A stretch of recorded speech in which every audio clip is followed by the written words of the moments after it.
الحمد لله نحمده ونستعينه ونستغفره ونستهديه ونعوذ بالله من شرور أنفسنا وسيئات أعمالنا من يهده الله فلا مضل له ومن يضلل فلا هادي له أشهد أن لا إله إلا الله وحده لا شريك له وأشهد أن محمدا عبده ورسوله صلى الله عليه وعلى آله وصحبه ومن اتبعهم بإحسان إلى يوم الدين اللهم إنا نعوذ بك من علم لا ينفع وقلب لا يخشع ونفس لا تشبع ودعوة لا يستجاب لها اللهم علمنا ما ينفعنا وانفعنا بما علمتنا واجعلنا هداة مهتدين أما بعد kaum muslimin rahimakumullah, para pendengar yang budiman. Pembahasan kita di kesempatan yang berbahagia ini adalah tentang hukum mengenakan gelang, benang, atau yang sejenisnya dalam rangka menolak bala atau untuk menangkal bala. Setiap manusia tentu menginginkan keselamatan, kesuksesan, keberuntungan, dan berusaha menghindari kecelakaan, kebinasaan, atau keburukan dalam bentuk apapun. Ini tabiat setiap manusia. Dia ingin apa-apa yang membawa maslahat bagi dirinya, membawa keselamatan bagi dirinya, dan menghindar serta menjauh dari apa saja yang akan membawa keburukan baginya. Jadi, setiap manusia ingin selamat dan jauh dari bala atau bencana. Syariat pun sejalan dengan tabiat manusia ini. Syariat Islam datang dengan sesuatu yang membawa maslahat bagi manusia, membawa keselamatan baginya di dunia dan di akhirat, serta menjauhkan seorang hamba sejauh-jauhnya dari semua keburukan dan mara bahaya, baik yang segera, yakni di dunia, maupun yang kelak ditangguhkan di akhirat. Di sini pentingnya ilmu sebelum berbuat. Adapun motivasi ingin selamat dari bala, dari bencana, dari mara bahaya, dari penyakit, dari keburukan, ini semua manusia memilikinya. Tidak ada yang menyimpang dari fitrah ini. Tidak ada manusia yang menyimpang dari tabiat ini, yaitu ingin selamat dan ingin mendapat kebaikan atau keberuntungan. Semua manusia memiliki tabiat atau fitrah semacam ini. Tetapi di sini pentingnya ilmu sebelum melakukan perbuatan apa saja. Karena tabiat yang benar, tabiat yang baik ini, jika tidak didasari ilmu, maka manusia akan serampangan dalam menempuh sebab-sebab yang akan membawa keselamatan baginya. Jadi dia menggunakan duga-dugaan. Karena tidak memiliki ilmu yang jelas, yang pasti, atau yang qat'i, maka dia menduga-duga. Boleh jadi gelang ini kalau saya pakai, ya, gelang dari kuningan ini kalau saya pakai akan menolak diri saya dari bala, dari bencana. Boleh jadi kalau saya mengenakan keris yang bertuah, ya, keris yang saya peroleh dari seorang empuh, ya, seorang pembuat keris yang tangguh, ya, yang ampuh, maka boleh jadi keris tersebut akan sedikit banyak melindungi diri saya. Atau benda-benda lain, jadi tidak mesti gelang atau benang atau yang sejenisnya, ya. Bisa keris, bisa cincin. Kadang-kadang sebagian orang mengenakan cincin akik, ya, yang diyakini bahwa cincin ini sanggup melindungi dirinya dari bencana atau dari kecelakaan, dari keburukan, dari dicuri. Demikian pula misalnya seseorang memasang sesuatu di rumahnya, memasang sesuatu yang biasa disebut jimat. Dia pasang di rumahnya jimat-jimat, entah dalam bentuk tulisan yang ditempel dalam bentuk raja-raja, atau dalam bentuk benda-benda, ya, seperti keris, seperti rumah kerang dan sebagainya, diletakkan di sudut-sudut rumah atau di kusen dan sebagainya, atau ditempel di tembok dengan keyakinan bahwa ini akan menjaga rumah tersebut dari pencurian atau dari keinginan jahat atau niat jahat orang-orang yang berniat buruk. Nah, perbuatan semacam ini tidak mendatangkan manfaat sama sekali. Tidak mendatangkan manfaat. Dan tidak akan mewujudkan tujuan orang yang melakukannya, satu sisi. Sedangkan di sisi lain, ini merupakan suatu perbuatan syirik. Jadi hukumnya mengenakan gelang, benang, atau sejenisnya. Baik di tubuh, dikenakan di tubuh, ya. Entah itu sabuk, entah itu keris, entah itu apa saja dikenakan di tubuh. Atau diletakkan di rumah, atau di toko. Dengan keyakinan bahwa benda-benda itu dapat menghindarkan diri kita atau rumah atau toko dari keburukan, dari pencurian dan sebagainya, hukumnya dalam syariat Islam adalah syirik, ya, menyekutukan Allah Subhanahu wa taala. Dan tidak ada dosa yang lebih besar daripada syirik. Tidak ada kezaliman yang lebih besar, yang lebih mungkar daripada menyekutukan Allah Subhanahu wa taala, zat yang maha perkasa dan maha kuasa atas segala sesuatu, disekutukan dengan makhluk-makhluk yang lemah, dengan benda-benda yang lemah, entah itu cincin, entah itu keris, entah itu gelang atau benang, dijadikan tandingan bagi Allah yang maha kuasa, dengan keyakinan bahwa benda-benda itu mampu melindungi seseorang, sebagaimana Allah Ta'ala mampu melindungi hamba-hambanya. Alangkah buruknya penyamaan Allah yang maha kuasa, sang pencipta, dengan benda-benda yang lemah, yang tidak berdaya dan tidak menciptakan sesuatu, tidak bisa melindungi dirinya, apalagi melindungi orang yang bergantung kepadanya. Ini. Oleh karena itu, tuntutan tauhid, ya, tuntutan tauhid yaitu mengesahkan Allah Subhanahu wa taala dalam hal ini adalah hendaknya seseorang tidak bergantung, ya, hatinya tidak bergantung, sedikit atau banyak. Hatinya tidak bersandar, tidak bergantung kecuali kepada Allah Ta'ala semata. Dan tidak menoleh kepada sebab-sebab yang oleh syariat itu dilarang. Tidak menoleh sedikit pun. Allah Subhanahu wa Ta'ala berfirman dalam surat Az-Zumar, ayat yang ke-38. Qul afara'aytum ma tad'una min dunillah in aradani Allahu bidhurrin hal hunna kashifatu dhurrih أو أرادني برحمة هل هن ممسكات رحمته قل حسبي الله عليه يتوكل المتوكلون. Katakanlah wahai Muhammad kepada kaum musyrikin itu. Katakanlah kepada orang-orang yang musyrik yang menyekutukan Allah itu. Terangkanlah kepadaku. Bagaimana menurut pendapat kalian, ya? Coba terangkanlah kepadaku. Apa-apa yang kalian seru selain Allah. Berhala-berhala atau benda-benda apa saja. Semua yang kalian seru, yang kalian sembah selain Allah. Jika Allah menghendaki mudarat, Allah menghendaki bahaya bagiku, apakah berhala-berhala atau sesembahan-sesembahan itu sanggup menyingkapkan bencana tersebut? Sanggup menghilangkan dan menepis bencana tersebut? Atau jika Allah menghendaki untuk memberikan rahmatnya kepadaku, berupa kebaikan, kesehatan dan sebagainya, apakah berhala-berhala atau sesembahan-sesembahan yang palsu itu sanggup mencegah atau menahan rahmatnya, rahmat Allah Ta'ala yang diturunkan kepadaku? Ini sebuah pertanyaan yang bentuknya mengingkari. Maka kemudian datang jawabannya, Qul hasbi Allah. Katakan, wahai Muhammad dan wahai setiap muslim, hasbi Allah, cukuplah bagiku Allah. Katakanlah, ya, hasbi Allah, cukuplah bagiku Allah sebagai pelindung, sebagai penjaga, sebagai pemberi rahmat. Alaihi yatawakkalul mutawakkilun. Hanya kepadanya saja hendaknya orang-orang yang bertawakal itu bersandar atau bergantung. Jadi ayat ini merupakan suatu peringatan dan hujjah Allah yang sangat kuat, ya, hujjah atau argumentasi yang sangat kuat untuk mematahkan semua bentuk ketergantungan atau berserah diri atau percaya kepada selain Allah Subhanahu wa taala. Nah, kita katakan kepada orang-orang yang musyrik atau orang yang bergantung kepada benda-benda seperti gelang, benang, keris, rumah kerang dan sebagainya, yang mengenakan itu semua untuk menjaga dirinya atau menolak bahaya dari dirinya.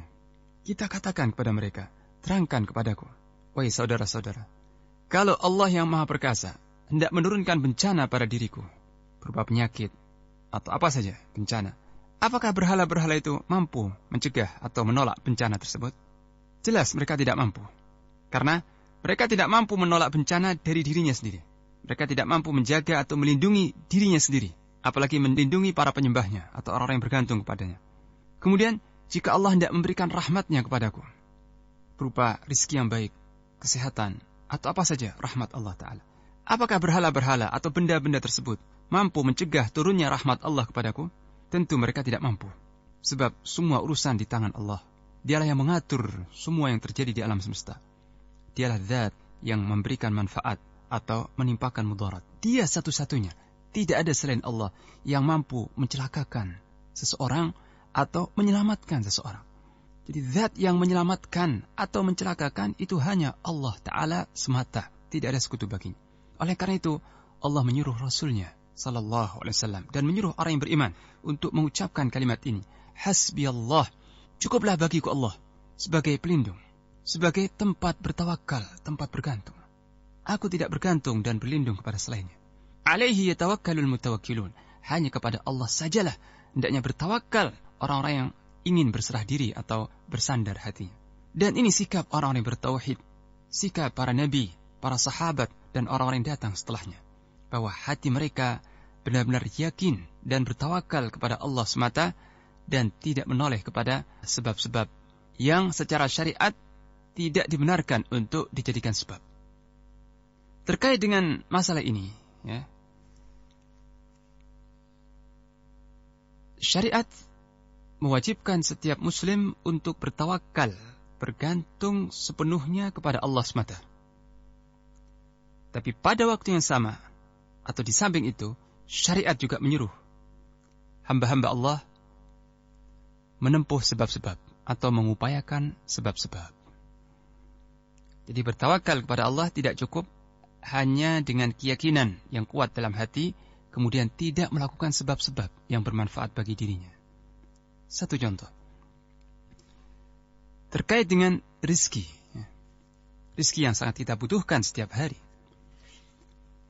Maka setiap muslim harus dan wajib bergantung kepada Allah dalam soal rizki. Dia wajib meyakini bahwa yang memberinya rizki berupa makanan, minuman, kesehatan, itu hanya Allah Ta'ala semata. Karena Allah satu-satunya Ar-Razzaq, zat yang maha pemberi rizki. Ma uridu minhum ayyut'imun.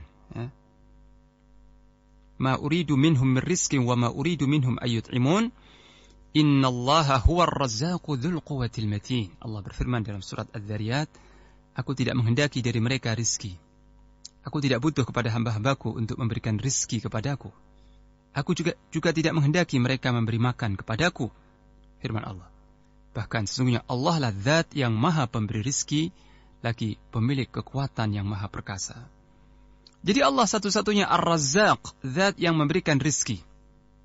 Kita wajib meyakini dan bergantung kepada Allah dalam soal rizki. Tapi bukan berarti kemudian kita duduk berpangku tangan di rumah. Tidak bekerja. Entah berdagang, bertani, dan seterusnya. Tidak. Seorang yang meyakini bahwa Allah adalah zat yang maha pemberi rizki, dan bahwa rizkinya datang dari Allah semata, pada waktu yang sama dia wajib mencari rizki.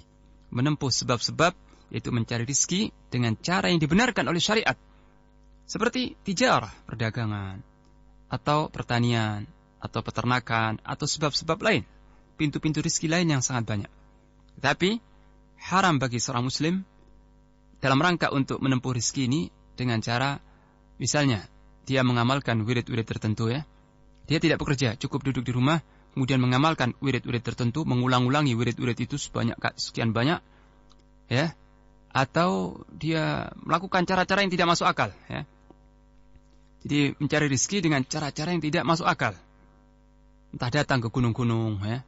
Datang bersemedi, bertapa di gunung-gunung, menuju tempat-tempat pesugihan, ya, meminta rizki kepada tempat-tempat pesugihan. Walhasil, setelah seorang muslim yakin bahwa rizki itu dari Allah dan dia wajib menempuh sebab untuk mencari rizki, syariat juga mengharamkan seseorang mencari rizki dengan cara-cara yang tidak dibenarkan oleh syariat atau tidak masuk akal. Ya. Begitu pula dalam mengupayakan keselamatan dan menolak bahaya atau bencana.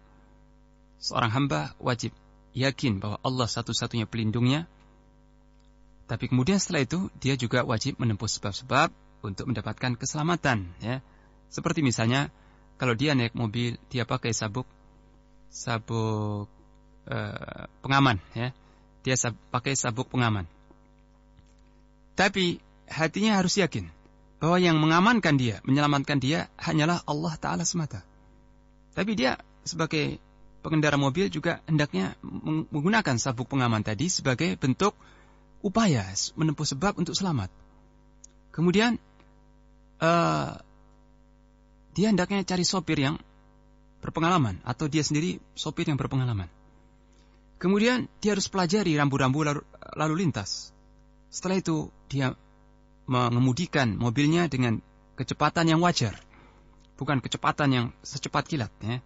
kecepatan yang di luar kewajaran, ya, tidak. Jadi semua sebab-sebab itu harus dilakukan supaya selamat. Tetapi hatinya tidak boleh bersandar kepada sebab-sebab itu.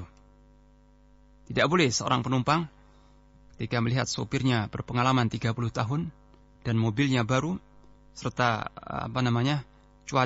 keadaan sepi dan bebas dari hambatan, dia berkata, wah, pasti saya selamat. Wah. Dia merasa tenang karena sopirnya jago, ya, sopirnya mahir. Tidak boleh. Tidak boleh hati itu merasa tenang, bersandar, tentram karena sopirnya mahir. Atau karena dia sudah pakai semua sebab-sebab keselamatan. Dia aman, dia merasa aman dan tentram hatinya. Nah, tentramnya itu hanya kepada Allah. Ketentraman hati, merasa tenang, merasa aman, itu hanya karena keyakinan akan perlindungan Allah SWT. Tapi setelah itu dia harus menempuh sebab-sebab keselamatan. Tapi haram hukumnya seseorang mencari sebab-sebab keselamatan dengan sesuatu yang tidak diperintahkan oleh syariat dan tidak masuk akal. Sebagai contoh, sebelum mengendarkan mobilnya, dia kasih bunga-bunga, ya, di depan mobil itu, sebagaimana orang-orang Hindu, ya, saya pernah lihat di Bali, tidak ada satu mobil pun, ya, tidak ada satu mobil, melainkan di depan itu, depan sopir itu ada kembang, ya, bunga-bunga, kembang dan sebagainya diletakkan di situ.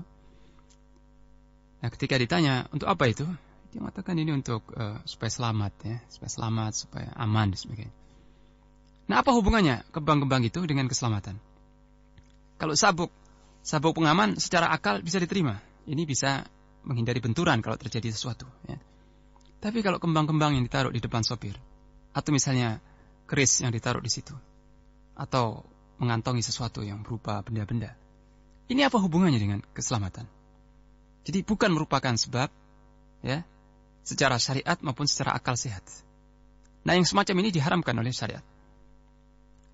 Nah, dengan ini syariat Islam hendak menjaga dua hal paling tidak, ya. Ada dua hal yang selalu dijaga oleh syariat Islam. Oleh agama kita, agama Islam yang hanif, yang hak, ini hendak menjaga dua hal yang paling utama. Pertama adalah din seseorang, agama seseorang. Tauhid seseorang dijaga jangan sampai tercemar oleh syirik, kebergantungan kepada selain Allah. Mempercayai benda-benda yang sebenarnya tidak mampu menjaga dirinya sendiri, apalagi menjaga orang yang bergantung kepadanya. Nah, jadi dengan mengharamkan mengenakan benang, gelang, atau yang sejenisnya dalam rangka menolak bala, itu Islam hendak menjaga agama dan tauhid seseorang muslim, jangan sampai tauhidnya tercemar oleh kesyirikan, yang ia merupakan kezaliman yang paling besar. Di samping menjaga agama atau tauhid seseorang, Islam juga menjaga akal seseorang. Menjaga akal seseorang supaya jangan dirusak oleh khurafat dan kepercayaan-kepercayaan yang sesat, tidak memiliki dasar dan tidak sejalan dengan logika sehat. Jadi dua-duanya tidak dijaga. Din, agama dijaga, jangan sampai tercemar oleh, disusupi oleh wathaniyah. Wathaniyah itu berhalaisme, ya. Sebab agama berhala itu mempercayai benda-benda, ya. Seperti nenek moyang bangsa Indonesia itu meyakini dinamisme, ya. Meyakini kekuatan pada benda-benda. Kalau melihat batu besar, mereka keramatkan batu itu, ya. Melihat ada sesuatu yang aneh misalnya, mereka keramatkan. Mereka mencari keberkahan dari benda-benda yang dianggap aneh atau besar, ya. Dan ini agama berhala, ya, yaitu menganggap benda-benda atau makhluk-makhluk itu memiliki tuah, memiliki kelebihan, kesaktian, keampuhan dan sebagainya. Ini semua syirik, ya. Agama wathaniyah, agama berhalaisme. Dan Islam sangat mengikis habis sisa-sisa faham berhalaisme, ya, berhalaisme. Jadi tidak ada kebergantungan kepada benda-benda, baik itu batu-batu besar, pohon-pohon, makam-makam, benda-benda seperti keris, senjata, gelang dan sebagainya, dikikis habis semua kebergantungan kepada benda-benda itu. Dan hati manusia hanya ditujukan untuk berharap kepada Allah semata, memohon, berdoa kepadanya, bergantung kepada Allah, satu-satunya zat yang menciptakan alam semesta dan seisinya, yang maha perkasa, tidak ada tandingnya, dan satu-satunya pelindung dan pengatur di alam semesta ini. Apa yang dikehendaki Allah pasti terjadi, dan apa yang Dia tidak kehendaki tidak bakal terjadi. Dialah satu-satunya pengatur di alam semesta. Semua berjalan atas kehendak dan titah Allah Subhanahu wa taala, Zat yang Maharaja, dan tidak ada sekutu baginya. Jadi Islam tidak menjaga agama seseorang, jangan tercemar dengan keyakinan yang syirik. Juga untuk menjaga akal kita. Jangan sampai akal kita dikotori atau dirusak oleh khurafat-khurafat yang tidak sesuai dengan akal sehat. Ya, keyakinan yang sesat, tidak berdasar sama sekali. Ini, ya. Nah, kemudian pernah terjadi pada zaman Rasulullah sallallahu alaihi wasallam, beliau melihat ada seorang laki-laki yang di tangannya gelang kuningan, ya. Di lengannya itu terdapat gelang dari kuningan. Maka beliau bertanya, ya, "Ma hadhihi?" Apa ini gelang kuningan itu? Apa ini? Sebab aneh, ya. Laki-laki pakai gelang. Ya, gelang kuningan, aneh. Apa ini? Sahabat itu menjawab, atau laki-laki itu menjawab, "Minal wahina." Untuk penangkal sakit, ya. Wahai Rasulullah, gelang ini saya pakai untuk penangkal sakit. Maka beliau bersabda segera, "Inzi'ha fa innaha la yaziduka illa wahna." Lepaskan segera. Cabut, lepaskan gelang itu. Karena sesungguhnya gelang itu tidak menambah kepadamu kecuali kelemahan semata. Gelang itu tidak menambah bagimu kecuali kelemahan. Jadi tidak menangkal penyakitnya, tidak menangkal atau menolak sakit, tapi justru menambah kelemahan bagimu. Dan kalau fa innaka law mutta wa hiya 'alaika ma aflahta abada. Sesungguhnya kalau engkau mati sementara gelang itu masih menempel, masih ada di lenganmu, maka engkau tidak akan beruntung selama-lamanya. Hadis riwayat Imam Ahmad dengan sanad yang makbul, yang bisa diterima. Jadi ini peringatan keras dari Rasulullah SAW kepada seorang laki-laki yang mengenakan gelang dengan tujuan untuk dengan keyakinan gelang ini akan menolak penyakit. Maka beliau bersabda, segera lepaskan itu. Itu hanya menambah lemah bagimu. Seandainya engkau mati sementara engkau masih tetap mengenakan gelang itu, engkau tidak akan beruntung selama-lamanya. Ya, engkau tidak mendapat ampunan Allah dan tidak meraih ridhanya. Ini. Kemudian juga Rasulullah sallallahu alaihi wasallam mendoakan keburukan, ya. Mendoakan keburukan bagi orang-orang yang melakukan kesyirikan dan bergantung kepada selain Allah Subhanahu wa taala.